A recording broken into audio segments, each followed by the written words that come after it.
আজকের দিনটা সকালবেলা থেকে খুব সুন্দরভাবে শুরু হয়েছিল। আজকে ছিল বোনের জন্মদিন, আর এই জন্মদিন পালন করেছিলাম খুবই সাধারণভাবে, অন্য সাধারণ দিনগুলোর মতোই। এই জন্মদিনের দিন একটু খাওয়া দাওয়া হতেই হবে, তাই সকাল সকাল বেরিয়ে পড়লাম বাজারের উদ্দেশ্যে। প্রথমেই গেলাম মাংসের দোকানে। মাংস নেওয়া হয়ে গেলে তারপর গেলাম সবজির বাজারে। সবজি বাজার থেকে লঙ্কা আর পেঁয়াজ কিনে নিয়ে তারপর চলে এলাম মুদিখানা দোকানে। মা কিনলো গোবিন্দভোগ চাল আর কিছু মশলা। জন্মদিনে পায়েস তো হতেই হবে। এদিকে দোকানে দেখি একটা বিড়াল ঘুমোচ্ছে। ওদেরও তো গরম লাগছে, তাই ফ্যানের হাওয়ায় ঘুমিয়ে পড়েছে। বাজার থেকে বেরিয়ে আসার সময় দেখলাম কাঁচা ভুট্টা বিক্রি হচ্ছে।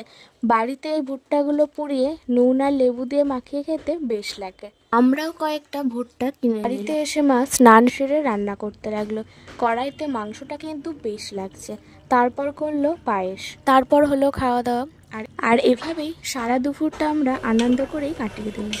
তারপর বিকেল হতেই চলে গেলাম গিফট আর কেক কিনতে। তারপর পছন্দ করে কিনে আনলাম এই সুন্দর সোনার কানের দুলটা, আর তার সাথে এই কেকটা। তারপর বোন কেকটা প্যাকেট থেকে বের করছিল আর বলছিল খুব সুন্দর হয়েছে। তারপর সবাই মিলে কেক কাটলাম, আর এই পুরো জিনিসটা হয়েছিল খুবই ঘরোয়াভাবে। যাক, অনেক দিন পর সবাই মিলে একটা সুন্দর দিন কাটালাম।